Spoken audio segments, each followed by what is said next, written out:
Hello, welcome to a very important time of the year. It is the Geneva International Motor Show. I am beginning the first day, in fact, Insider Scoop, I am beginning the day before the first day on the McLaren stand with the all-new Senna GTR.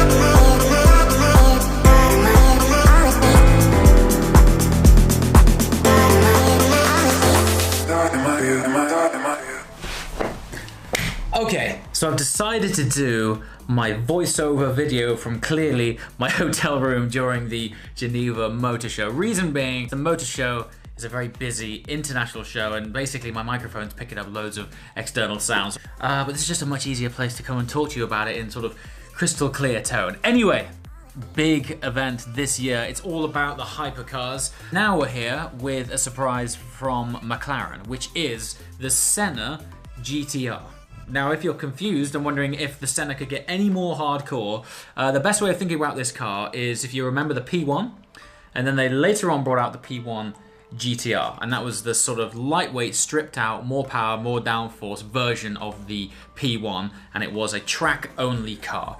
Apply that theory to the McLaren Senna, and we now have the Senna GTR. It shares exactly the same ethos. What's interesting about it is at this stage it is only a concept and the car probably won't be available or won't be hitting the tracks until mid to late 2019. But the sort of head scratching part about it all is when they released the P1, the interior of that car was actually fairly luxurious. It was trimmed with leather and Alcantara, and there was speakers and basically elements that you could strip out of the car that would save you weight.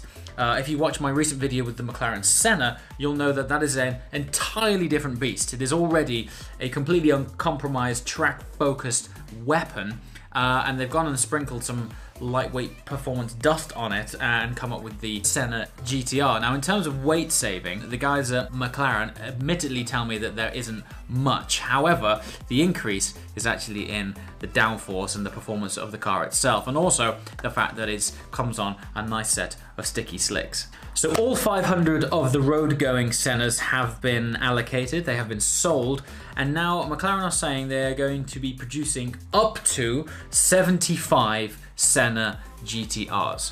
Each car is going to be £1 million plus local taxes. So if you live in Hong Kong, it's going to be very expensive. But the whole package is very much playing on aero and downforce.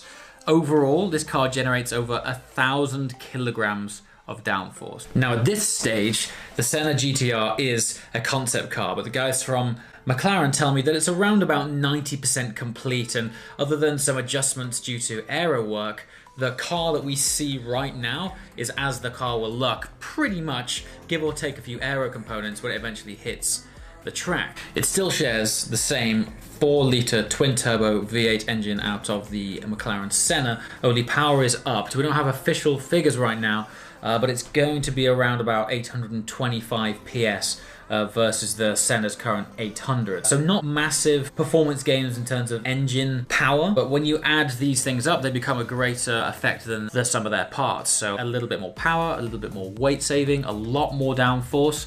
All of these things add up to be a real track attack machine. Now, to give you an idea of the aero package on this car, I'm going to overlay some shots of the standard Senna. I never thought those words would ever come out of my mouth so soon, the fact that a Senna could be referred to as being standard. But when you look at the front splitter of the GTR compared to the front splitter of the Senna, it does make the standard road-going Senna look a little bit tame.